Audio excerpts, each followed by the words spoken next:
Bonjour et bienvenue sur ma chaîne. Aujourd'hui, je me marie et c'est Sophie qui fait mon maquillage. T'es-tu nerveuse? Un peu, j'avoue. Alors, on y va? C'est parti!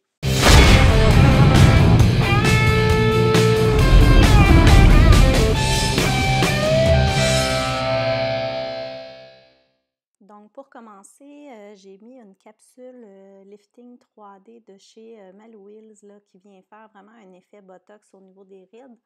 Donc, j'ai cassé le petit bout là, de l'ampoule, puis je vais la distribuer directement là, partout où il pourra avoir des rides ou des ridules. Puis ensuite, je vais juste aller avec le bout de mes doigts, l'estomper un petit peu pour le faire pénétrer dans la peau. Puis ensuite, je vais être prête à exécuter mon super maquillage. Par la suite, j'ai pris le crayon camouflage de chez Malouils. En fait, j'ai choisi un crayon comme ça parce qu'il est vraiment waterproof, donc ça vient vraiment cacher les cernes en même temps, mais si jamais elle pleure, je vais être sûre que ça ne va pas bouger.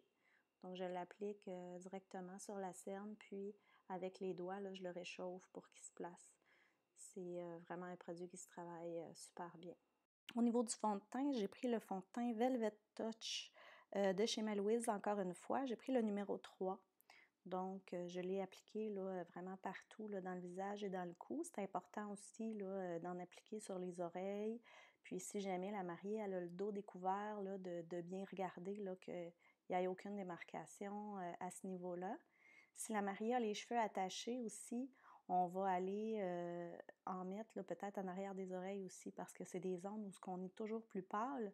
Puis, il ne faut pas que ça fasse du tout de démarcation. Par la suite, je suis allée fixer mon teint avec la poudre fixante Malouils compressée.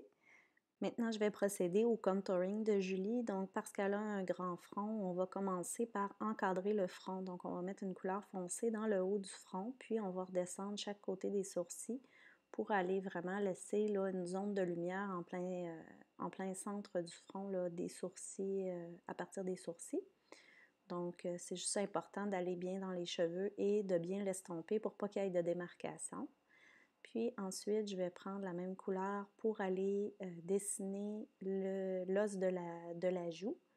Donc, je vais mettre mon pinceau en angle pour bien souligner là, le dessous de l'os de la joue. Puis, j'essaie de faire une ligne assez franche là, pour que ça découpe mieux. Par la suite, je vais aller juste estomper en mouvement circulaire en essayant de ne pas trop défaire là, la ligne que je viens de dessiner. Donc, je m'en vais vers l'oreille, puis j'essaie d'estomper sans trop dépasser ma ligne. Donc, par la suite, j'ai commencé par mettre le fard à joues Blusher Bronzing Glow de chez Art Déco, vraiment sur toute l'os de la joue. Puis ensuite, avec le fard à joues numéro 34, je suis allée en redéposer, mais vraiment juste sur la partie haute de la joue.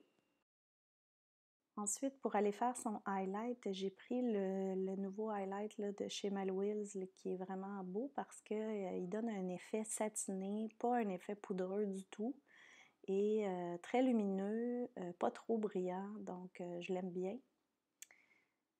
Puis ensuite, j'ai rempli mon gros pinceau de poudre fixante mais libre pour aller faire un dépôt de poudre en fait sous les yeux de Julie. Comme ça, en maquillant ses yeux, si jamais il y a un petit peu d'ombre à paupières qui tombait sur le haut de ses joues, ça ne va rien briser. Je suis ensuite allée appliquer le eyeshadow base de chez Art Déco sur la paupière partout, là, des cils jusqu'aux sourcils. Puis, avec un pinceau plat, je suis allée appliquer l'ombre à paupières numéro 68. Puis, dans le centre de la paupière mobile seulement, je suis allée appliquer le numéro 296 qui est quand même assez brillant. Je n'ai pas précisé, mais mes ombres à paupières que j'ai pris pour le maquillage de Julie, c'est les ombres à paupières de chez Art Déco. Je suis allée appliquer les ombres à paupières numéro 52 et 32 mélangées ensemble dans le coin interne de Julie. Normalement, je sais que c'est pas là qu'on met les ombrages plus foncés, mais dans le cas de Julie, je trouve qu'elle a un petit peu les yeux espacés. Donc, ça va venir enlever l'effet d'œil trop distancé de Julie. Donc, ça va venir rapprocher ses yeux, le fait d'avoir mis du plus foncé dans le coin interne. Ensuite, avec un pinceau propre à poil assez long et mou, je suis allée blender tout ça ensemble. Puis, avec un pinceau plat, je suis allée remettre de l'ombre à paupières dans le centre de la paupière de Julie, par-dessus pour aller tout marier ensemble. Cette fois-ci, j'ai pris par contre le numéro 60, qui est un fard beige mat, pour que ça vienne couper un peu la brillance, mais pas trop.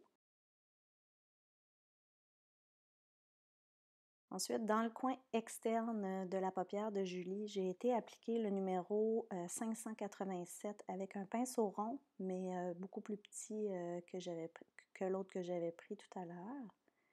Donc, je suis vraiment allée faire un ombrage là, dans le coin externe comme on fait toujours, mais juste sur la paupière mobile.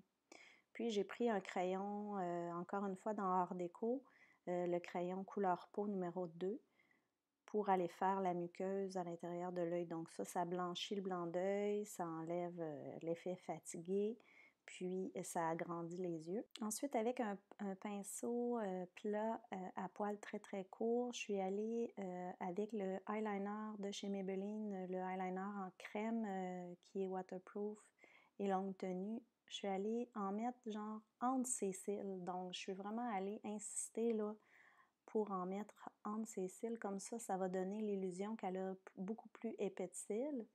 Puis, je suis allée par la suite retracer un autre trait d'eyeliner normal, cette fois-ci, qui longe les cils avec le eyeliner de chez Kat Von D qui est waterproof aussi, que j'aime beaucoup. Dans les deux cas, les deux eyeliners que j'ai choisis sont waterproof. J'ai choisi de prendre ce eyeliner-là pour vraiment dessiner ma ligne parce que, étant donné que la pointe est très très fine et que c'est des poils qu'il y a au bout, c'est plus facile d'aller faire une ligne très très très précise. Puis elle est noire très intense, mais sans être brillante. Donc c'est un noir mat. Après avoir mis le eyeliner, je suis allée rajouter encore là, du fard à paupières numéro 587, juste pour intensifier un petit peu plus. Seulement dans le coin externe et encore une fois juste sur la paupière mobile. Puis avec mon petit pinceau plat de tout à l'heure que j'ai essuyé avant, je suis allée chercher la même couleur, là, le 587, que j'ai appliqué juste dans le coin externe, que j'ai estompé, juste pour fermer le coin de l'œil pour que ça agrandisse encore ses yeux. Puis j'ai pu aller balayer la poudre que j'avais laissée tantôt.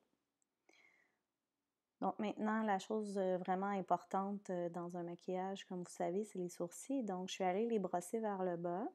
Puis j'ai pris le gel à sourcils Art Déco numéro 24 pour aller dessiner ses sourcils. Donc j'ai dessiné en premier une ligne sur le haut du sourcil, vraiment pour bien dessiner la partie du haut, puis ensuite je suis allée dessiner la partie du bas que je suis allée remplir, et il ne faut jamais, jamais oublier de brosser après avoir dessiné les sourcils parce que sinon ça fait vraiment trop maquillé. Donc en brossant par la suite, là, ça nous donne un effet très naturel, très joli.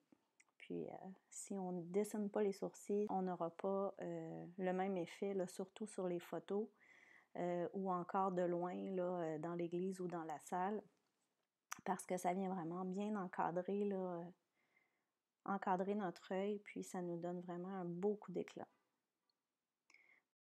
Par-dessus, je suis allée rajouter le gel qui est un petit peu coloré de chez Mel Wills, juste pour faire un dégradé de couleur en fait. Par la suite, je suis allée appliquer la base sur les lèvres de Julie pour qu'elle ait le temps de sécher avant que je puisse appliquer mon rouge à lèvres. Donc là, ça m'a permis après ça de continuer mes yeux. Je suis allée prendre le mascara 24 heures de chez Mel Wills. C'est un mascara qui tient vraiment bien, qui est vraiment, vraiment waterproof, qui ne coulera pas du tout. Pour le démaquiller, il suffit de les démaquiller avec de l'eau chaude, là, puis ça s'en va, ça glisse sur le cil et s'enlève comme ça. Par la suite, j'ai pris un recourbe-cils chauffant pour bien recourber ses cils.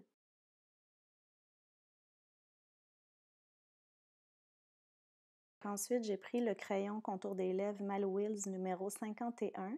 Je suis allée dessiner tout le contour de ses lèvres et j'ai rempli les coins externes et le haut et le bas de ses lèvres. J'ai laissé vierge le centre vraiment des lèvres. Avec le pinceau à lèvres Make You Up, je suis allée prendre le rouge à lèvres Longue Tenue Art Déco numéro 50 que j'ai appliqué partout par-dessus mon crayon, puis dans le centre des lèvres pour faire une belle lumière. Donc voici le résultat final. J'espère que vous aimez. En terminant cette semaine, bien, mon produit québécois, c'est mon amie Sophie. Sophie, c'est d'abord une maquilleuse de Québec, une maquilleuse professionnelle, mais c'est aussi une YouTubeuse. Donc, je vous encourage à aller voir sa chaîne. Je vais mettre toutes les informations dans la barre de description sous la vidéo. Sophie a aussi un magasin en ligne. Donc, vous pouvez aller à faire des achats sur son site. Vous pouvez acheter des nettoyants à pinceaux, vous pouvez acheter des démaquillants, des pinceaux. Et il y a une foule de produits que vous pouvez vous procurer sur le site de Sophie. Donc, je vous dis à la semaine prochaine. Tourlou!